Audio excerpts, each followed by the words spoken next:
looking at the squads that may be wanting to rotate out of Cascade Falls, I feel like that's going to be the biggest congestion point.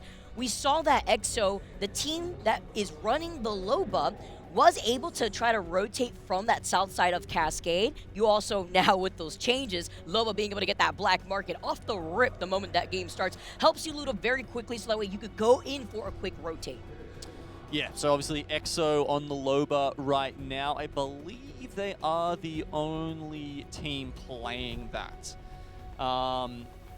And yeah, as you said, obviously with the most recent change to Loba in the mid-season patch, it was that she starts off at 99% on the black market, right? So you land now and you instantly pop it down. You know, different strategies. You can try and pick up your preferred guns first and then just run around and see what attachments come to you. Perhaps there's a select fire, and then you can, you know, prioritize the charge rifle because it's a gun that you don't want to pick up without the hop-up. But with it, it's one of the only guns in the game right now that players will prioritize over an accelerator stock. It is that strong. A part of me got so giddy when I saw the charge rifle changes. Because listen, I was part of the problem. I was a charge rifle enjoyer, and then when they had nerfed the charge rifle, they had the big bullet drop-off, which you're still the drop-off that's right there. But then the startup on top of that too, it's like... When are you not part of the problem, Vicky? No shade, listen, but like, come on. I could hear Graceful in my ear right now. Vicky, what are you doing? As I'm trying to pick up the Rampage, trying to put it up with the thermal. And you know what? Sometimes it works, but when you have a gun meta like what we see right here with the built-in hop-up from the G7, from the Nemesis, from the car, adding to the problem as well to your ultimate, getting 50 bullets back with the Sheila. I mean, you have so many options. You have the charge rifle too, and with Monsoon in the lobby, you know that that's going to be a problem. Yeah, and it's probably something that we should highlight, right? Because I think it's an interaction that is not that obvious. And, you know, honestly, I didn't pick up on it until a little way through the patch there, that when you pick up a gun with the accelerator stock, it doesn't matter. Currently, I don't know if this is going to change in the future, but at the moment, it doesn't matter which gun you get a knock with. It will add to that 30% ultimate charge that you're picking up from the knock. And what that means is, if we find ourselves in a final circle, there's bubbles going down, and you're the, you know, the Gibraltar, or especially the Newcastle, you wipe a team, you're the point man, all of a sudden, you get your wall back. Exactly. You could get like 2 ults in a final zone like that just because of that slight change-up, which is insane. Imagine what that could lead into very close fights in an end zone, depending on where those end zones pull, especially if there's little to no cover. Like when you have Storm Point, for example, a lot of open space. What can that mean if you burn bubble early? Yeah, and honestly, it's even more than being able to take that that space is in those like really tight, like, you know, we're talking Ring 6 final circles, as hopefully we'll get that game started soon. Looks like we've got the countdown coming. Oh, let's go, guys. Got word that they were just fixing a player's peripherals, and they were able to fix that just as quickly as we went to that pause, guys. Let's get started here as we've gone with the unpause. Oof, okay. Some mid-map action down here with Disguise, Complexity, and Dragons all in the middle of this. Looks like Complexity has been completely split, so I'm assuming, yeah, one of them has been taken down, and it looks like the Rampart and the Gibby have run in opposite directions just to give themselves a chance now. Eesh, we've all been there, right? Beauty of Apex Legends allows you to have that survivability sometimes and having to play in unorthodox ways where you're forced to play split up. Very congested as well over to that southeast side. See if Complexity is going to be able to recover from this, while Dragons also in the distance is trying to see if they can chase after that other straggler of Complexity. But they're not the only ones within the vicinity, right? We have everybody else in the middle of the north side of Cascade Falls. Yeah, everyone's kind of called this, haven't they? There's, it doesn't look like there's a lot of confusion as to where this is going, as we see BKG on the wrong side of Virtus Pro there. And yeah, so they're really all clustered around Cascade Falls, a little bit up towards the waterfall, up on Command Center where you're seeing some teams, and then just a couple on the outskirts, still picking up their Evo caches. Like, of course, Shopify Rebellion, that's going to be a pretty consistent theme. These guys are playing one of the hardest edge styles we are seeing this LAN. We saw the icon, the legend icon being a double Newcastle. No, this is not a nightmare. Don't Oh, worry. oh, God. This is not a nightmare. No, it is the Gibby that Lou is on. Having nightmares. But I think you highlighted earlier too, VP's been on another level. Lou's also been really enabled by the rest of his squad. Yeah, you know, just before we came back to the break, you know, we were talking about those end circles, right? And how... Oh, no! No way! The drive-by doesn't work because Shopify Rebellion were waiting by the Evil Harvester. Even myself getting a little bit of PTSD from that. They were waiting right around the corner for this squad to come in and the Trident make so much noise, obviously, so they had all the time to react. Nice little pickup there. Ticking them forward even more as they are still in the #1 spot. And now they look like they're actually chasing for these kills, Vicky. They're looking for it.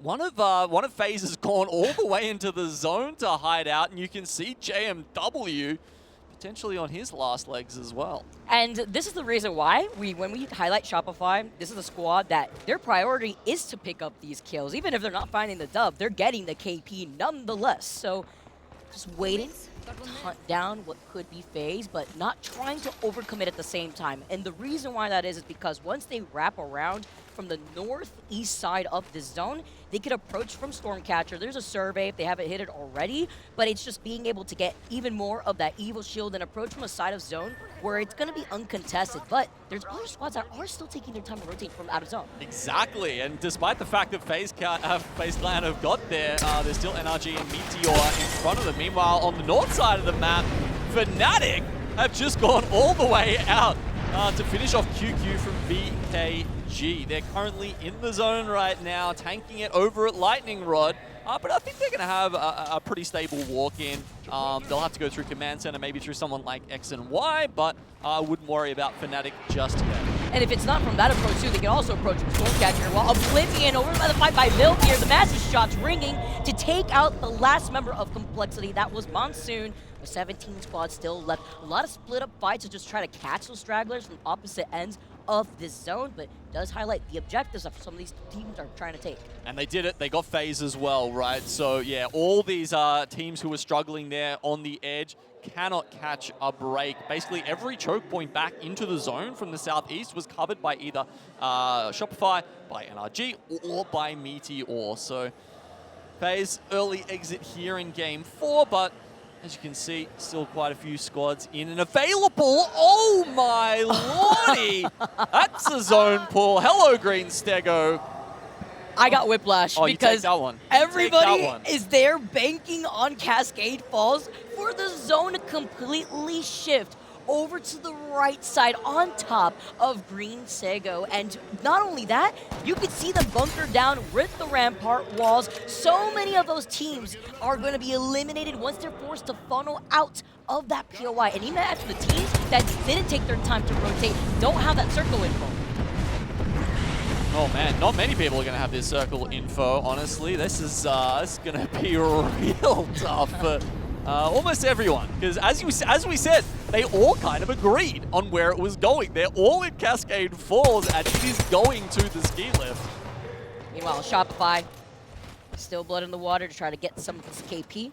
It's a crack, but they are going to be one of the teams that did take their time, that will have ring console and will know where to rotate. Same thing as we've been seeing time and time again, whether it be E-District and here on Stormpoint, Fnatic has a very similar game plan that works for them as they even shoot down that evac tower looking at Shopify.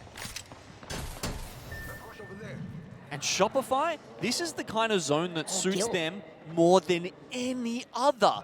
They play this style, right? They go around, they get their Evo, they get minimum purple, sometimes reds, then they hit the zone, the ring console, sorry, in zone 2. It gives them the zone 3 information. This is the absolute best game for that to happen, where everyone else has got the zone 2 information. They make an incorrect guess off that, and Shopify Rebellion close by even, you know, the Jurassic ring console just walks in. They are taking their time though, and I'm a little bit apprehensive about that. It felt like if they had have gone 20 seconds ago, this would have worked out perfectly for them, but a little bit tardy on the back end this time. Evac coming in. Let's see if if that works out. Listen, I would have lost the circle game if I was teaming up with Gaskin in this case versus Tia and Tiff in that content piece that we had so long ago, it feels like. But now seeing all these other teams and how they're going to have to approach this next zone, it's going to be interesting. But some teams have already gotten ahead of the curve. Look at Ninjas already trying to hold up to the second floor of this building. We've seen a lot of teams try to coexist in a building like that, and some of these teams may not have a choice, but we still have so much blue in the lobby here. NRG, still full blue. These Trident plays too that I've been able to see between scrims, and now here on Storm Point, they said hasta la vista. They dipped with that Trident. I don't blame them too, just trying to see if they could find some space to reset. Yeah, but it's good for NRG, right? Oh, yeah. I mean, they were having to work their way into the circle, and now they've done that. Fnatic have given up the space necessary, and I don't know if those two teams... Actually, no, yeah, Fnatic, we can see they've got the info. You can see the green ring on their mini-map, so this is killer. It's a tough spot to play for Fnatic. You can see they haven't got the most cover, but let's see if the Newcastle walls are enough to get them through. These charge rifles are such a problem, but you know what else is a problem, Genome? Something that I'm seeing right now is that VP uncontested from the north side will have a mythic bin to their name as they are going to slowly approach from that north side of zone. So all eyes here as Disguise, a team that wants to lay low over to the other side, but how long can they, once that next zone closes up and the squads that are over in Cascade Falls sees where that circle is going to deploy? Yeah, this could be an interesting one. Oh man, it'd be, yeah, I'd love to know what's going through their head right now. The 5 teams over at Cascades who are about to have to make a mad scramble. There we go. Wow, okay, Shopify wanted to play for the 4th zone scan. That's intense, wasting a lot of meds even just to do it. They may not have a choice but to call an evac tower though. When you're so far in zone, you see all this chaos, another drive-by with a Trident outside of zone in the corner. Shopify will have to approach from the south side where they're going to get gate-kept by Fnatic. Well, actually, I'm wondering, did we see their evac go down? Because I saw them pop an evac on the map after the 3rd zone scan. Maybe a Sheila shot it down and they were hoping to go a zone earlier and then just thought, well, if we don't have the evac, we may as well just play for zone 4. Either way, coming out of the zone now, they're going to run into Fnatic, and this is going to be a fight that could decide the fate of this lobby. An early knock on Yuka, very important. Beautiful G7 shots coming in from Zainu. That's going to be the space closed here. They called in the Gibby as well. Sheila just trying to take another angle here, but having to just bunker down for now. They do not want to get shot from behind just in case they need to play the cross. Okay, this is fine. They didn't necessarily need to eliminate Fnatic. They just needed to secure their walk in. They're in the zone. They're now set up with the Newcastle wall.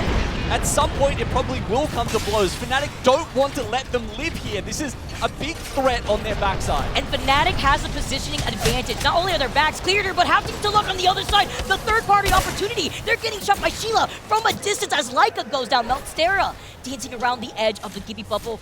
A hold here as they're going to be able to try to reset. Oh, they're getting the res, and MT, he's also going for one. Do they get it up? They have to get over this, and a great nade slides in and eliminates Shopify in game 4. Looked at him dead in the eyes as they were trying to get that res right through the other side of the ant barrier. It was fine because the grenade was perfectly placed. Oh, look at this. I mean, yeah, they're Sheilaing down the wall. Fnatic on the other side looting the boxes. They don't care. They can just, like a hermit crab, slot in there and take over Shopify's position here. I mean, that's so good. They've cleared their back. They've got extra loot, and the zone is pulling down towards them. This is an awesome spot for Fnatic. Although, when you're looking at C9 with double blue, Sorcerer does have that purple. He's got the Graber in hand, but they know that Disguise is on the other side. The boulder right next to them. And this is why you're also seeing so much of the Trident, because then you could quickly get away if you need. You could also use it as some makeshift cover. Okay, we've had another pullback though, Vicky. It's the pinball zone.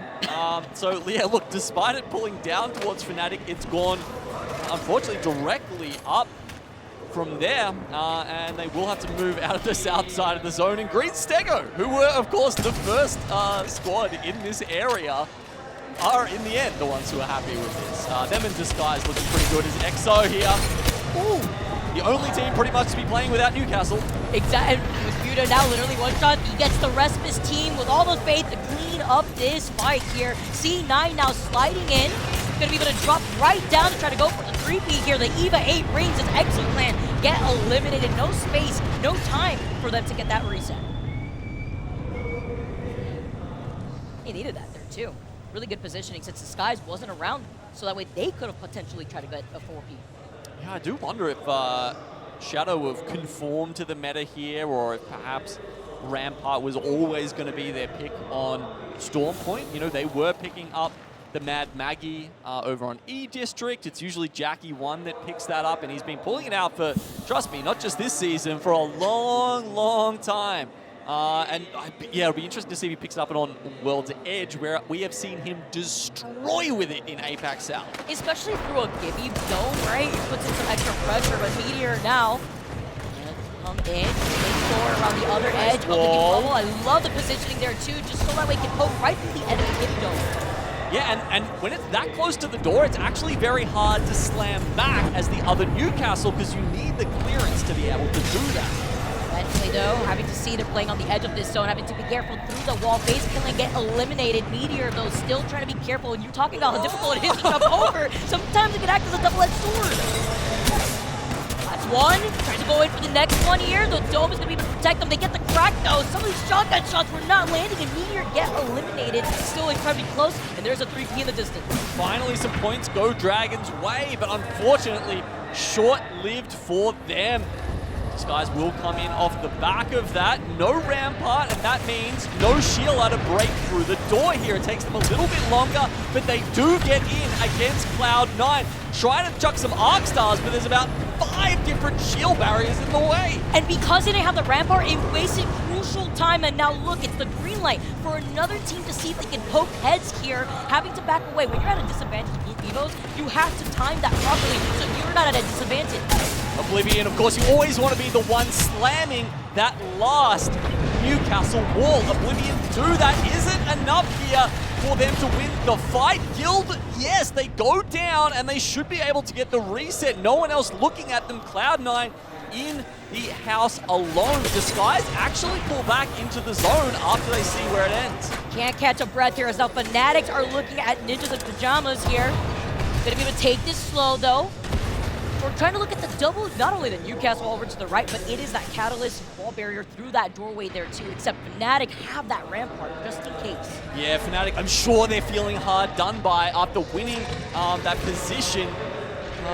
You know, so many other teams' blood on their hands throughout this series, but they need more if they want to make it further in Game 4 here. Ninjas, I mean, these double-story buildings in the current meta, very hard to push. Sheila's really the only thing that gives you any kind of punch through if you need to make it in there quickly. Otherwise, it is just a very laborious process trying to deal with enemy utility as you're pushing through these tight chokes. If you're Oblivion, you're clenching right now with the way that Reed's literally holding onto dear life. They try to pull up, but they were right on top of another team. This guy's not quite there here. They're nowhere safe. Another squad also up on top. That is Staven, who had that building from the very beginning. Well, at least he finds a bit of cover that the Sheila can't rip through. Doesn't look like they're able to keep Nano in this, though. And yeah, there it is, Green Stego. Apex, our friends, up the top here, doing a very good job of suppressing teams below them. But as this next circle comes out, they will have to start jumping off. Playing King of the Hill before Fnatic have them in their line of sight, but they're not the only ones in this building. Like you mentioned, Gino, so much space for a lot of these teams to coexist. TSM, NIP, and NRG are also in the building to the right, by the way. They're one of the squads that aren't uncontested, but they will be forced to be out in the open once that next one closes. Yeah, interesting. I was wondering where they were. Yeah, so TSM trying to survive on the top right now, but this is tough. They're having to use so much utility just to live up here. Bubbles going down. I'm sure they're going to be trying to cycle as much Newcastle utility as they can to stay in here. But at the same time, if they don't have that, when the zone starts closing and they have to drop down, they're instantly dead. It's kind of damned if you do, damned if you don't right now for TSM. Welcome to the meta where so much these abilities are so crucial within these seconds of an endgame like this. You have less than 10 seconds now to make some of these moves. Yeah, I mean, having bullets in your Sheila right now, extremely important. You can force other teams away. They can't really pick you if they don't have their wall up. It's a fantastic way to be proactive, and Fnatic are going to be proactive here and move up. And that was with the utility of Yuka putting down the Gibby bombardment here. Now going to be able to recover after using the Newcastle wall. And they haven't used Bubble yet. They make the rotation without using Gibby Bubble. That's so important. They can sit here. You can see you just want to hold on to it for as long as possible. And then when you have no choice but to use it, you can survive. Everybody's going to collapse on each other. Now 8 squads left in a zone like this. Fnatic in the middle of everything, but the isolated fight from the Catalyst wall have allowed Fnatic to look at energy. TSM trying to skate away over to the left side while all the fighting is happening by the north side of the wall. Oh my god, fantastic from TSM. As we said, their utility cooldowns were under so much pressure on the top of that building, but somehow they do find a spot, and they've got some of the most space in the zone right now. Oh, the nade from Zap, finding 2, C9 get eliminated, TSM get that for free, Disguise eliminated, 4 squads left, and Fnatic are looking to walk up to take up this space. Fnatic take the lead in the lobby now, and with a fully indestructible wall that they sit behind, this is a great spot. They'll peek over, try and get some damage onto TSM, and force an opening where NRG can push in. Fnatic, it looks like they're going to get forced out first.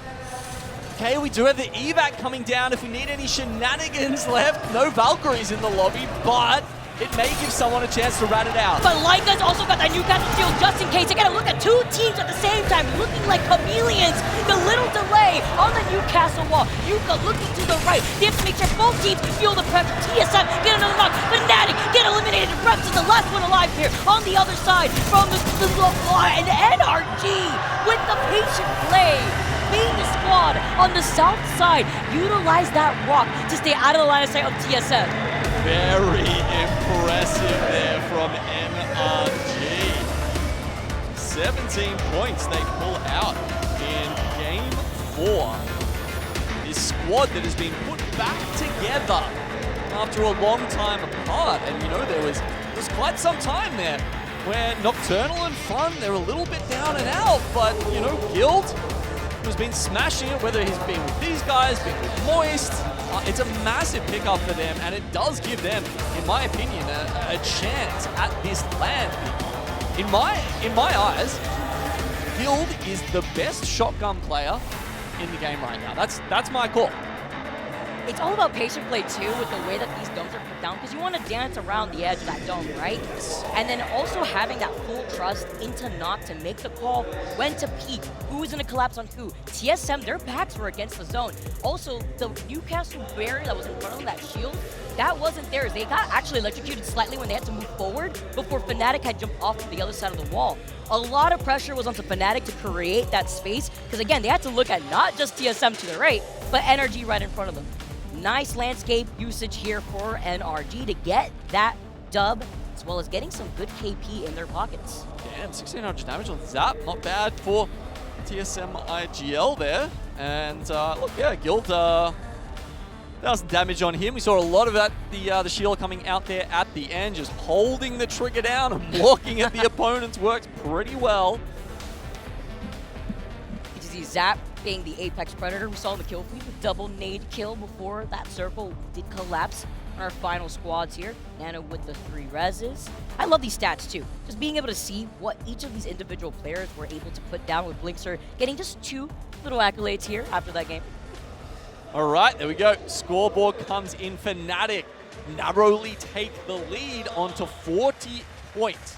Now, you know, as a reminder, the group stages is all put together. You play you play against every single other group, and then we'll see how many points you've got at the end and see whether you get into the winner's bracket or the loser's bracket. That means you need roughly 33 points a series if you want to be on track. Fnatic well ahead of that, but more than ever, this matters, Vicky, because if you come at the top of, say, the winner's bracket or even the elimination bracket, it means you're getting better POI drafts, and that's a much bigger deal than it's ever been before.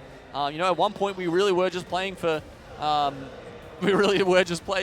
bragging rights. You know, people going for high scores in the group stage, but now it's so important because it goes into the winner's bracket, and then that means you know, we're looking at the POI draft for the finals as well. A lot here, especially with 3 games already down out here, 4 games rather, with 2 more to go, and we are making that transition out of Storm Point. Because don't go anywhere. That's going to be on the other side of this break.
I can as well. Yep.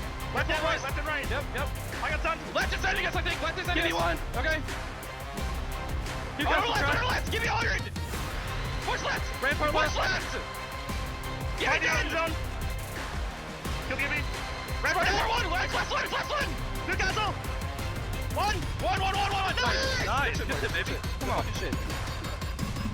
Amazing action that we've seen. 4 games down within our first group series. 2 games left to go, and we have some changes going into our next game. Storm Point, E-District, they're done here for this series. We got World's Edge coming up along the horizon.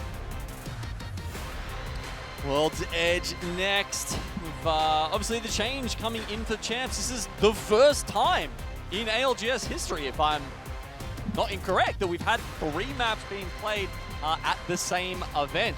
So it's been a long time with Storm Point and World's Edge in the rotation. We've added E-District, and that does mean that yes, in this 6-map series, we're going to be playing 2, 2, and 2. So that does leave World's Edge up for grabs, and we'll see if any of these teams can make their comeback here. So far, we've already seen a bit of a shift within our top teams that we saw throughout those last few games, with TSM finding themselves in a second place spot with 38 points, but not too far behind. We're talking about Shopify, who were holding that #1 spot without taking a dub. Well, maybe this time around, they have to consider other methods because they were eliminated in 17th when they were trying to get that KP. They were, but if we think about how the 3-map POI draft works, Vicky, you have to prioritize 1 map, 2nd map, and then the 3rd. There's 3 rounds of picks. What that means is Shopify Rebellion close to the top here, and they still have their #1 pick left to go. They went for Skyhook West. That's coming in now. Whereas Fnatic, who have made it to the top here, they're on their 3rd round pick. They've had to go for Lava Fissure. I mean, how big is the difference between those 2 POIs?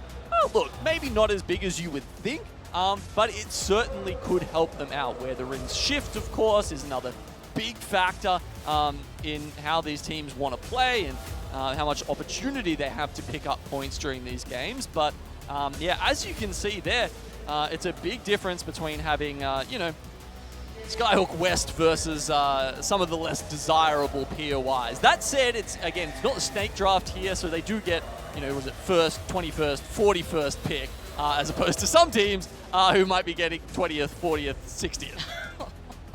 It's playing into your strengths too when it comes to finding the spot that you want to land on and what map you want to prioritize here too. So this could really change things up depending on how this next game goes. While everybody is getting ready to go, we also could see teams like EXO, no surprise obviously, landing over by landslide with the team composition that they've been rocking. That's why you sometimes see teams opt to go for the Loba, because when you want to just try to rotate as quickly as possible, put down the Loba black market, you get what you need, and you just keep moving on. But it hasn't really worked out for them in the way that they have wanted to really showcase here. Having to see if maybe there could be some adjustments, but in landslide, I'm not expecting that. At least one World's Edge here. While everybody's getting set up and trying to find those adjustments, getting ready for another map. I do really like having these 3 maps because it really forces these pros to have to make different changes and approaches into those maps. Yeah, I love it. It's really, it's a breath of fresh air, I Yeah. think, and everyone's enjoying how that's playing out, especially our viewers. I mean, I think one of the other things we can point out about how World's Edge turned out in the draft, I don't think that many teams have picked Fragment in the group stage, and I think that's a trend that we'll see going forward. That does, of course, mean that Green Stego, who used their first pick, number 11, to go for Monument, that means they kind of pick up Fragment as well, right? You essentially can drop one of your players into there, and the looting path sort of diverges, and you get a lot more loot for that early pick. So it's a nice one for them. The other POI that didn't get picked, of course, is Dome, which, I mean, I think it was on average, it was like 47th pick or something like that. Touch it. And I still saw people saying this was too high. They were still saying the Dome at 47 was overrated. So, yeah, look, he's Dome's down there feeling a little bit perplexed at that, a little bit ashamed, but of course that is because it's just so far away. And, you know, if you get any kind of northwestern zone, it can be incredibly hard to make a rotation from there. You are miles away. You may as well be on Mars. Man, it's crazy. And if you guys are just tuning in right now, by the way, Game 1 alone, we had our hometown heroes take that game in a beautifully fashion. I heard the crowd roaring all the way from the back. That's how you knew that you were in for it. And not only that, too, Meteor, a team that everyone's wondering, how can these players do on their LAN debut? And a team that was able to keep themselves calm and collected, something very difficult, going against those like Fnatic, team that has so much experience before easing forward. Fnatic, though, with such a strong presence, whereas Complexity was kind of in a really bad spot. There's really not much they could have done in this case, but Fnatic is absolutely going to walk away with it. Great start to it for them, and you can see, you know, electrified Newcastle Walls. You have to be a little bit wary of that, but they find their way in and around the bubbles. I mean, look, I gave the glory to Guild before, but I gotta say, Meltstera is definitely up there in terms of our best shotgun players as well. And I mean, you can't have that conversation without mentioning Yuka F. Okay, yeah. But it is interesting to see that he's still picking up the PK, right? It's his signature weapon. He is an absolute demon with it.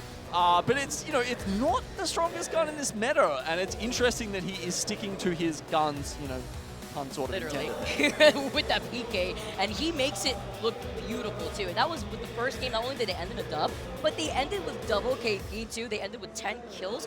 While looking at the entire series results after these 4 games alone, Fnatic up ahead with 40 total points, but not too far behind them is TSM with 38. Even then, though, you're looking at Shopify, the team that was sitting in first place before the end of that last game, costing them that 2 spots there, sitting in third. And VP, a team that's also starting to ramp up, getting good amount of KP, shortly right behind that.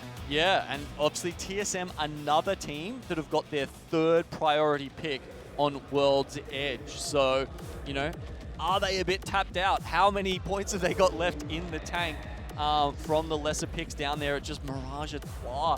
A bit awkward for them. VP, the other one you were highlighting at the top there, they're onto a first pick. So they're down at Lava Siphon. That said, there's a reason, you know, Lava Siphon, it was at one point the god tier POI in ALGS. It has slipped far from those lofty heights in recent times, and that's because it's very hard to make rotations depending on what teams you've got around you. You're a bit landlocked, and it's just hard to predict in this day and age where you don't have everyone's rotations down to the second because everyone's changing their POIs all the time.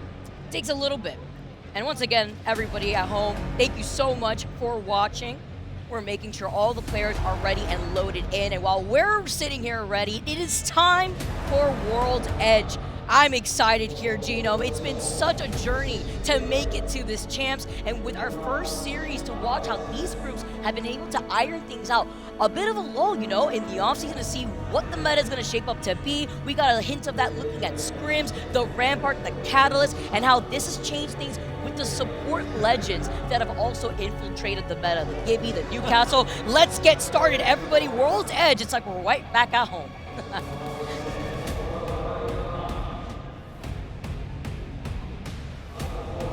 That's right. It might have been a little while between lands, Vicky, but World's Edge doesn't feel like it's been any time at all since we were back here. Trying to wonder if my eyes were deceiving me. We saw the caustic on E-District. I could understand the sentiment, but you know what? VP's Getting a little bit of a PTSD. VP is indeed bringing it back. Caustic, the real ones know my stance. But now we get to see where this first zone is going to be taking us as we've got it started. Yeah, and it was always the better pick on World's Edge versus Storm Point. Obviously, you know, Storm Point, the more open map. It's a little bit harder to make those caustic barrels, to find some spots to jump scare people with them.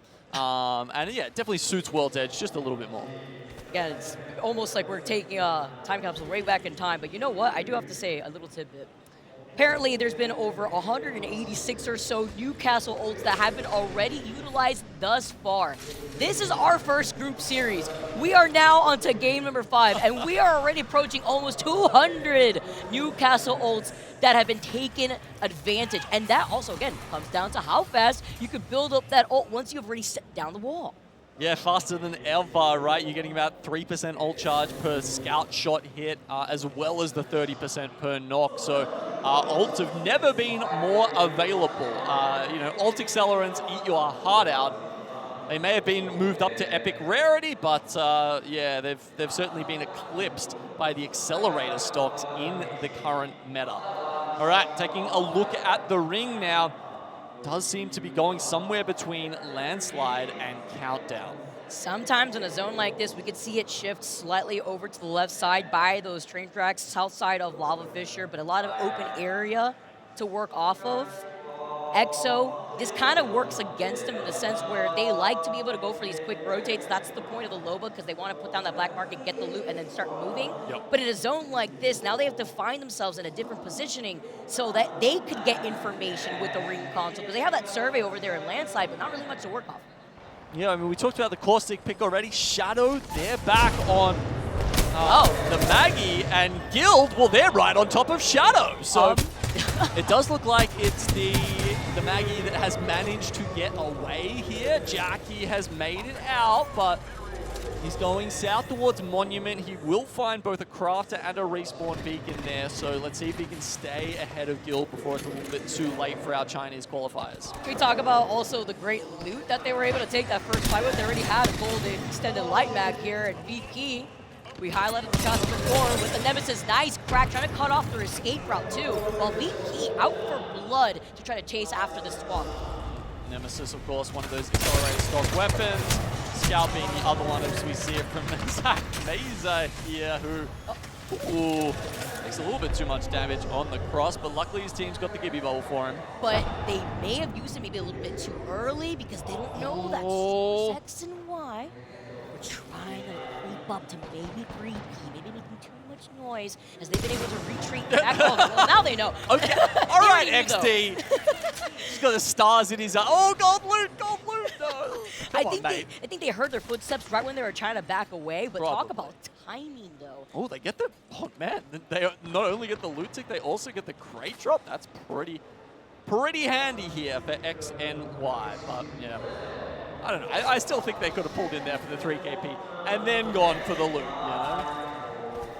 One step at a time here. We're seeing the charge rifle light up the feed, and now NRG Nocturnal Joining those with a charge rifle to select fire, music to my ears.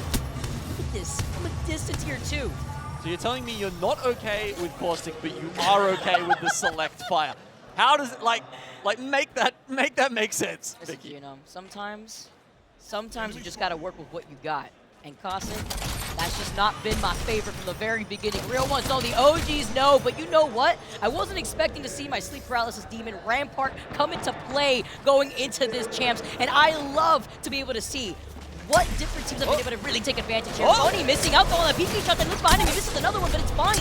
The last shot enough to take down Andy, but the rest of Guild taking so much damage. I mean, I haven't seen the Valkyrie player take their gun out yet. They're just, they're sort of just being a, you know, like one of those clay pigeons you see in a shooting range, just being like, hey, can you fight me? While hopefully his teammates come up behind and maybe get a few shots off without having to take the aggro, but they do manage to get out. Oh, VP now, though, with Zach going down. Bubble for bubble, putting down those caustic barrels so that way he can control that space. To make the space that Slayers can work. He gets a double crack here with the massive, the Nemesis hit fire shots, but he cannot clutch. VP get eliminated. Complexity get to stay alive. Just look at the reset up in the tunnel here. No one currently occupying that space with them.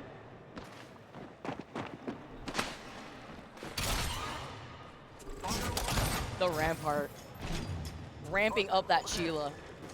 Shadow, by the way, they didn't end up getting the reset at Monument. They're currently out at Climatizer. They're doing a bit of a world tour of World's Edge here.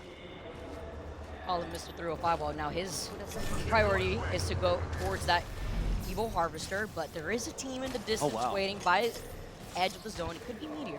Yeah, I mean, geez, Guild are going very far to try and chase this final kill here onto Ninjas in Pajamas. But NRG, they've got wind of it, and now Guild have sent 2 members into the zone. NRG have 2 members out of the zone, and that's going to make it a little bit easier for them to try and get these kills on Guild. Oh, Guild though, Phony being able to clean up even more KP while they can. They're very split though. I mean, now NRG's just trying to run for the hills while Ninjas is out. Why didn't they stick together for that? I mean, if they had moved as a unit across the closing zone, I feel like they could have got the better of Guild there. But instead, they send 1 member on a bit of a solo mission there. And unfortunately, now they're the ones having to try and get the respawn here at the north of the map. And as you can see, Shadow have been successful in that effort as they'll come back in through Fragment. The zone goes a little bit north, so we won't get that highway zone you were talking about. It looks like it will be somewhere a little north of Landslide.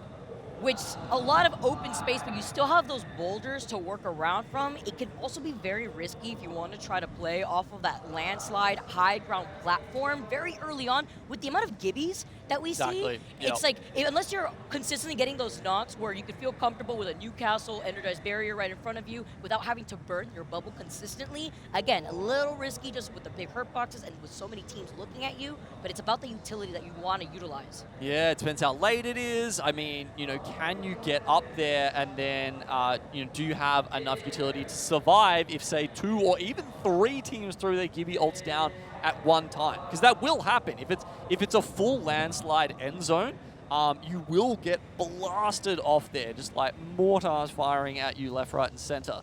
Fnatic, it's a fly into Skyhook here. Are they going to try and take the left zone, or the left approach, I should say, into Countdown, or will they try go past Disguised in the tunnel?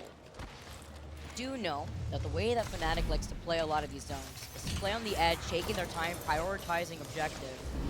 While they are going to be doing this, like you mentioned, Disguised are waiting by the tunnel before they inevitably are going to have to start moving too.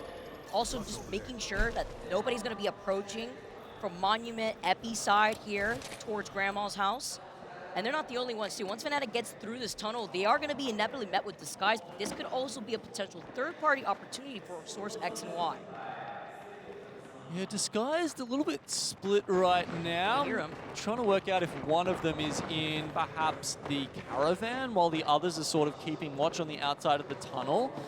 Fnatic will sneak in, see if there's anything left in the vault, shake their heads at each other. Sorry, guys. Tiptoe toe in here just in case to make sure no one potentially also coming from behind them because they knew that when they were trying to take a fight there originally, their two ninjas is still alive. Yeah. Still solo. Yeah, just the one though. Yeah, just that solo. You know, it could play a factor if they turn up at the wrong time while they're taking the engagement with Disguised. If not, maybe they'll be okay. All right, so over here at Mirage Trois, we've got Oblivion on the low ground, currently trying to hide from the crates here. Oh no, Reeds has gone down. Sitting in 13th spot at the moment. They've got, what, 2 games to get about another 15 points. Oh, That's actually a pretty no. tall order for them. Oh, the respawn comes in, but Fnatic into their waiting arms. Oh, the Zerg gets taken down though, but Ninjas were at such a large disadvantage. Fnatic had pulled up right when they were being served on a silver platter from the dropship, and Ninjas get eliminated. 18 squads left, but it's the KP here that Fnatic wanted to take advantage of. Handshakes behind the booths there as they give them 3 KP instead of 1. Thanks. I mean, hey, Fnatic, they'll take it. But it does delay their entrance into the zone, of course. Now, either way they go, the other teams have actually pulled up. They might be okay. You saw them crafting some med kits before. Obviously, you know, not choosing the bats, knowing that they are at risk of running out of meds here as they make their way forward. Of course, the support perks have made this a little bit easier because in those later zones, it's actually more beneficial to pop syringes than med kits and be able to keep walking and keep your health up as you go. So I think Fnatic will be fine here as the zone pulls directly on top of the caravan with Shopify Rebellion are in. And Disguised here too, up on top of his high ground versus Source X and Y. Well, Fnatic are going to come out of the tunnel eventually. This fight needs to end soon. Still have a little bit of time before this zone starts closing in. Bubble for bubble here has already been used up. The Newcastle Wall looking to see where they can put this down here, right in the middle of the Gibby Dome, but also in line of sight of that thermal. They lose on Streaking Flame. Arctic was literally one shot and not the move that Disguise wanted to opt for here. No, it was a little bit shallow. You saw he didn't even have any room to maneuver behind the wall. He was stuck against the rock. He couldn't really poke out and get angles it needed. And look, it's hard sometimes, okay? Placing that Newcastle wall, even on M&K, can be troublesome. Right on top of that thermite too. Very unfortunate taking that tick damage here, but fighting on both ends as well. Fnatic come in from that north side. NRG are looking down the tunnel as Shadow are trying to force their way into that next zone here, inching forward with the Mad Maggie. And this is with them getting that reset. Remember, we saw them able to reset far out into the zone. Yeah, it would be an incredible effort if Shadow pick up any significant amount of points after the way their game started. I mean, as you can see, walking in here, barely any attachments, barely any ammo, barely any meds. Do they have barely a hope? Let's see. They're going to go straight in on the top of this wrecking ball. Can the Eater 8 do the work? Listen, desperate times call for some desperate measures here, and that was a desperate attempt from the wrecking ball, and now they're getting absolutely beamed. White knockdown shield, because look who's right behind them to clean up shop. It is Meteor that finished off Shadow. 16 squads left, and we know that this area is incredibly congested over by Landslide. I love that as Meteor coming off the back, they even get the added speed boost from the wrecking ball and the mini speed pads there as they come in to delete Shadow, who were already cursed as far as their chances for the rest of Game 5 were concerned. Now that Meteor are pulled into that position, they're a little bit more solid. They're going to go up against Oblivion. They'll be disappointed in a second when they see that the zone pulls north. And it's a wrap, by the way, from Oblivion. Winter's literally right behind them the entire time, unseen. So now Meteor may be able to find that one. Yeah, I was going to say that one straggler from Oblivion. No longer surviving here before Meteor now slide down. Trying to take advantage here of that knock as well. No reset allowed. NRG get eliminated. Imagine if NRG was able to turn around and also get that free KP that was right there from Oblivion. But now instead it is going to go in favor for Meteor. Space for them down bottom of the landslide right now as every other team really is starting to worry and starting to have to go north. Fnatic, easy walk in for them. Disguise completely gone now. And it's just going to be it's going to be the killing fields between Landslide here, basically. I mean, it's Complexity fighting for their lives. Monsoon with the massive in hand, but cannot finish it off as Slayers is able to get that knock, and Complexity get eliminated. Now 100 Thieves just shooting everybody in their line of sight. Design with the Senti is going to be able to find that knock onto Fuda. 13 squads left without them trying to overextend, but this circle still has completely shifted to the north. Yeah, and you can see, oh, Timmy tries to find the angle here with the Sheila, and then of course they get caught immediately by FaZe on the backside. The bubble has to come out, but 100 Thieves, they smell blood, they go in, Timmy goes, wow, he turns it around completely. And was able to find 2 in all of that, but you have to be careful because in the distance you're also getting cleaned by a Sheila. Another team looking at them. Fnatic now moving up here, looking at Source X and Y. Fnatic, with them taking their time, rotating from Skyhook, getting some free KP in front of them from NIP, have now been able to find themselves in this next zone. And they're not the only ones. To the Skies, Meteor has now found themselves in Sniper's Tower. Fnatic, #1 in the lobby. Do they have the #1 spot in this zone?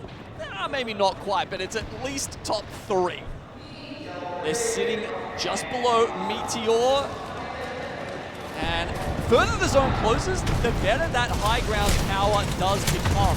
Oh my. With Sheila, you do have to worry a lot about poking your head out, and that's what 100 Thieves have done, and all 3 of them have had their sheet clean off. If you blink, you may have missed it. If you're not getting pinged by the Sheila, you're also getting pinged by an R9, and 100 Thieves get eliminated with a C9, taking up the real estate that was left behind by the 100 Thieves death boxes. FaZe get eliminated, 10 squads left, and should be playing off the sliver of cover while Verholst is out to clean up shop with the double nose, and what meta is this? They're able to get the reset here, and can they get the res now as Phony moves up from Guild? Guild a lot more healthier, a lot better in terms of Evil Shield when it comes to health, and they are looking like they are on a tear with Phony having 5 KP.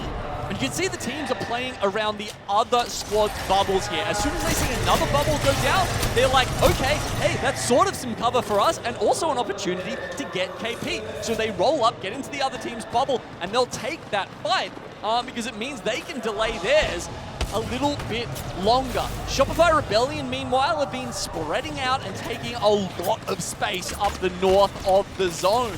That's where you want to be right now because almost all of those squads that came out of Landslide have been eliminated by now. And the kills keep coming, and the kills keep coming for Guild because they also get another KP. I think in total that makes it like 11. That has brought them up to top 3, by the way. Wow. So very good positioning for them, but they have to still move forward beyond these rocks. Not in that next zone. Green Stego, who were at an even disadvantage, also trying to move up. As you can see, Meteor, who have the high ground advantage on top of the sniper tower, was about the timing to put themselves here, because if they did rotate here early, it would have been chaotic. Let's jump into a listening with Meteor. 殺せめっちゃ当たってるやばいここ出てくる自分あリュウキャンテレビやってるオッケーオッケーリュウキャンテレビそこに集中して全員に集中していいよ見てるもう一個テレビリュウキャンテレビリュウキャン殺せオッケーねリュウキャンやった自分あっちこっちナイスゆっくりよ5分間左下ワンチャンファイト起きるかもした下3待って聞いて足元3部隊でこれはフリーズ打ってるワンパあーね俺さ下さ俺バルジャンで帰れるからワンチャン漁夫でそうだったら普通に多分集団から漁夫狙うのありかも一旦中団俺これチャンピオンなしで2位でも全然ありかもありだね奥が強すぎる話これさ中団さ上からやるよ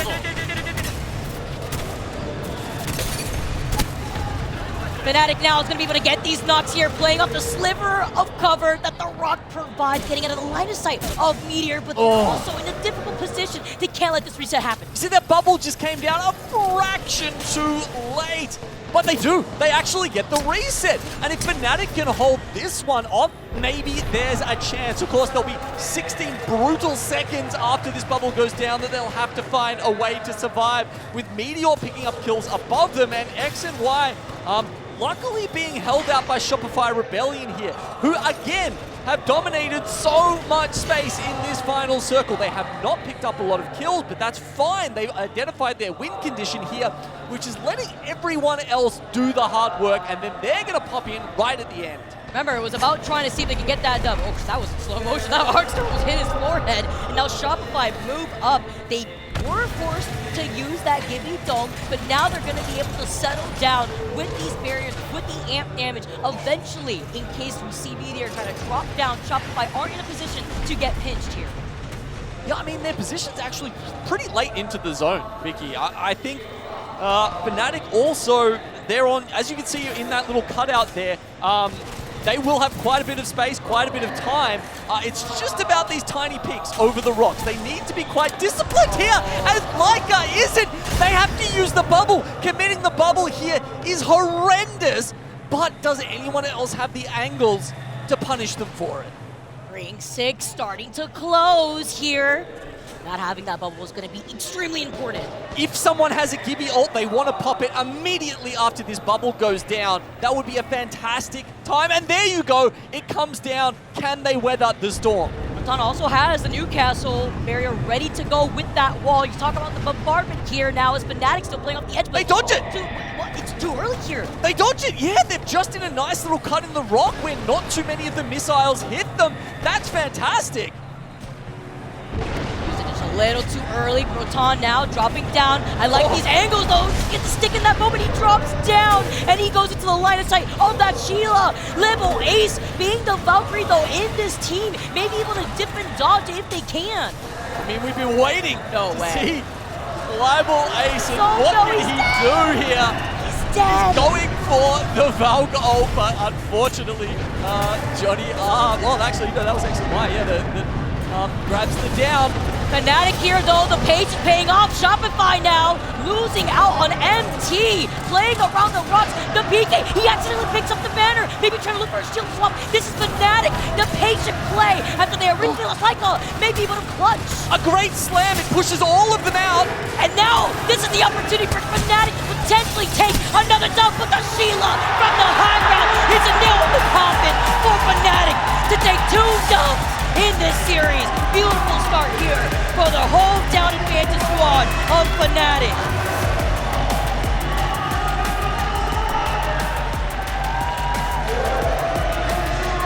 You love to see it. It was the start of the year. We hadn't had an APAC North squad pick up a LAN dub yet. And we thought if it was going to be anyone, it might be Fnatic. It was, of course, Reject Winity who ended up taking it out in LA. But maybe it's APAC North bookends to this year if Fnatic can keep up the pace. Group stage, we're definitely expecting them to look like this, to look red hot. Is their macro good enough to continue this into winners and finals? That's my question, Vicky. That's something I have been tossing and turning over as we're in the lead up to this LAN. It's just the fact, the hype from the crowd. It gives me goosebumps. I love being here at a LAN as Fnatic take another dub with another set of 10 KP to their name. Also, furthering their advantage in that #1 spot that we were looking at in the series results thus far. Of course, there's still that one more game here on World's Edge, but we were highlighting their POI, right? Fnatic landing over by Lala Fisher, but talking about their pathing to put them here in the first place, allow them to go all the way around, through Skyhook, still clean up KP and go through the tunnel. Now, as we look at the top 3 here, we see that Shopify ended up in 3rd with 1 kill. I have to question whether it was the right play now, because going into it, you understood the mission. It was stay alive, get the 12 points from that first place, and whatever kills come. But if you end up with 3rd and 1 KP, you kind of have to wonder if it would have been better for them to maybe extend a little bit more and play a bit more aggressive to balance out their chances of picking up points there. Well, they still have another game to go here to try to change that up if they want to, because look at this. We have a 3-way tie between Shopify, TSM, and now Source X and Y, with Fnatic, though, leading the pack with 62 total points. The only team thus far that has been able to get 2 dubs within this series. And if you want to make a statement here as the first group to have to play, this is how you started off with Fnatic and having the crowd behind them. Fnatic well ahead of the competition right now. Some other teams need to play some catch up here in Game 6. Ninjas in pajamas, sitting down there at 9 points. I think they picked up something like 6 or 7 of those in the first game where they had a zone drop on their head in Energy Bank. maybe they need another bit of luck with the zone there to help them out and round this series out. And maybe not present themselves over to Fnatic to be sacrificed for Fnatic to hold such a great position. But it happens there too because a lot of teams we saw in that game were really banking on hanging out in landslide. That was just game number 5 done and dusted. Don't go anywhere, guys. We got more action. We got more World's Edge coming to you on the other side of this break.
Alienware, the official Apex Legends Global Series.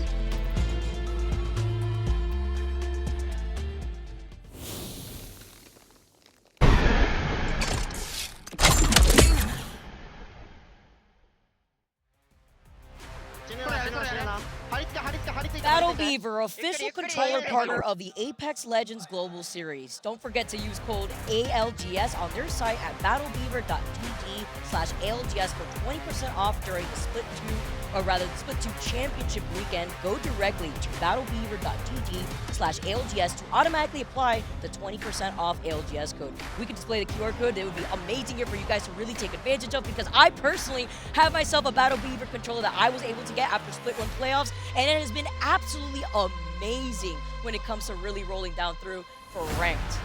You know what else is 20% off, Vicky? The rest of the lobby compared to Fnatic. That's actually true. Yeah, Especially they're pretty with far the ahead right now. Doing pretty well.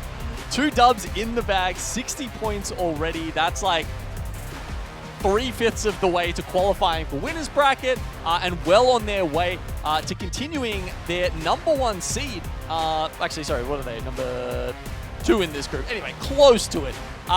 As we go into the next stage of the tournament, and as we were mentioning before, it is quite important, right?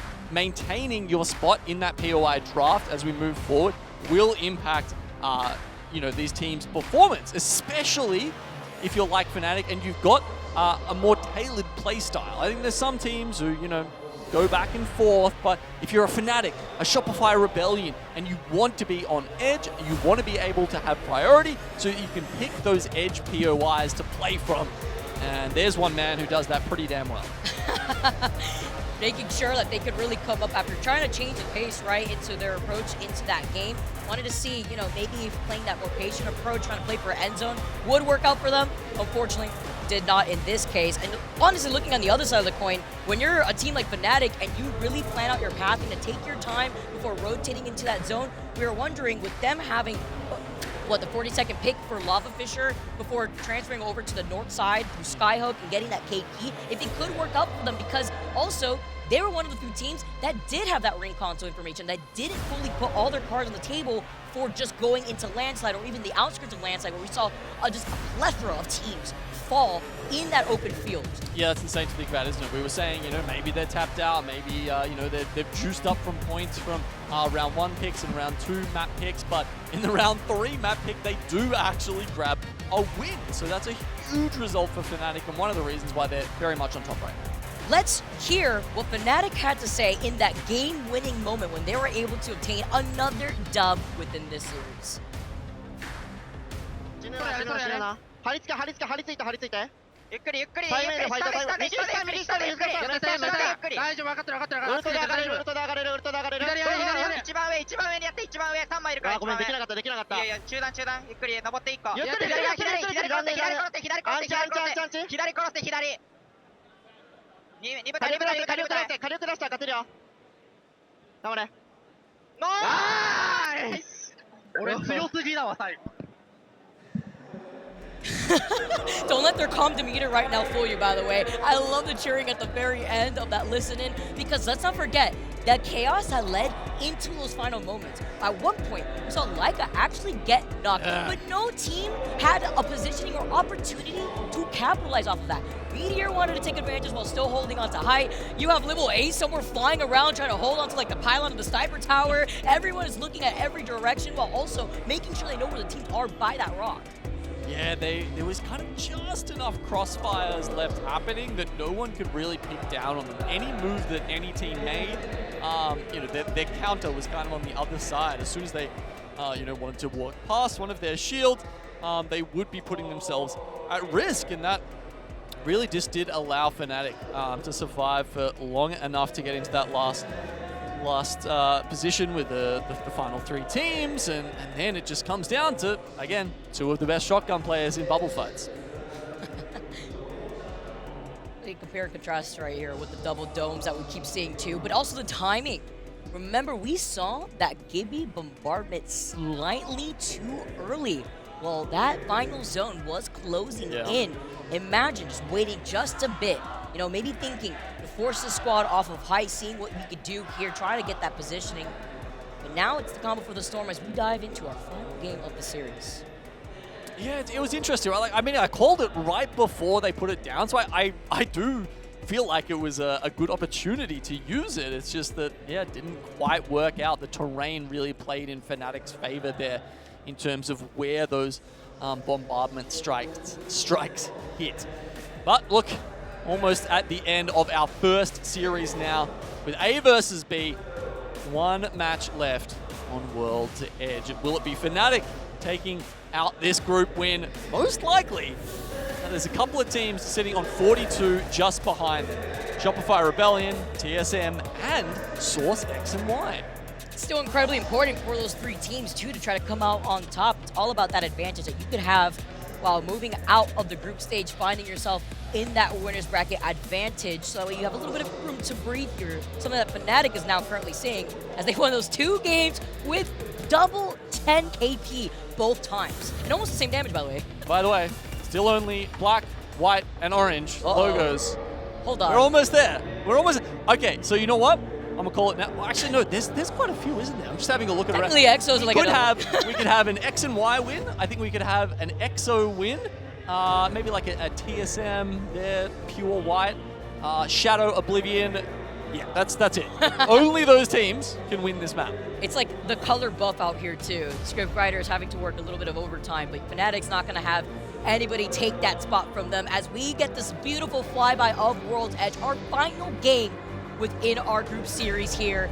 It's been a great start for groups A and B, and now we get to wrap it up here on World's Edge. Fnatic feeling incredibly confident, especially after hearing the emotions from this squad at the end of that game-winning moment. The ring console, perfect. They've got an Evo very easily accessible from Lava Fissure here. Even in this final game, things going Fnatic's way. As soon as this dropship gets a move on and we see where it pulls, it's going down to Thermal Station. That's not too bad for Fnatic either. As long as TSM gets a wriggle on, Fnatic will be able to follow down behind them. And let's see.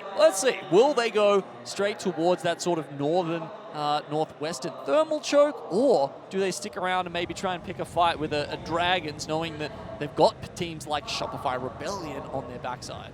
Remember when there were like 0 crumbs of Thermal Station end zones for so long? Now we get to see them obviously again here. 100 Thieves having that advantage, going to be able to get that information, splitting up a little bit to not only to get that Evo Harvester, but the survey beacon, and being able to see where that next zone is going to be pulling to. So they'll have that information right away, and so are other squads as they're making their rotation. VK Gaming already on the move, exiting out of Harvester phase as well, coming out of staging with EXO right on their tail.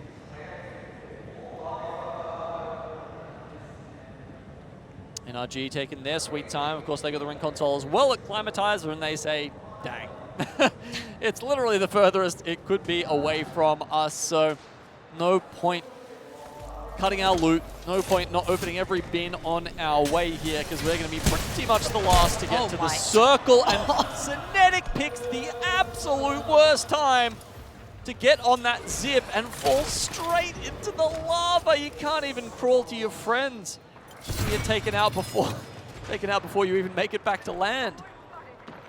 And with the R301 too, and they were about to do the Milno coffin in case they needed to rip out that Sheila. They were ready for it too. EXO, AP that they needed while the fighting hasn't stopped. Dragons inside of the Gibby Dome too on this north side choke. This is versus TSM, by the way, where they had earlier on called it an evac. They're not going to use it just yet because they see this as an opportunity with Dragons now moving up. Yeah, just a little bit too slow to get in there past TSM.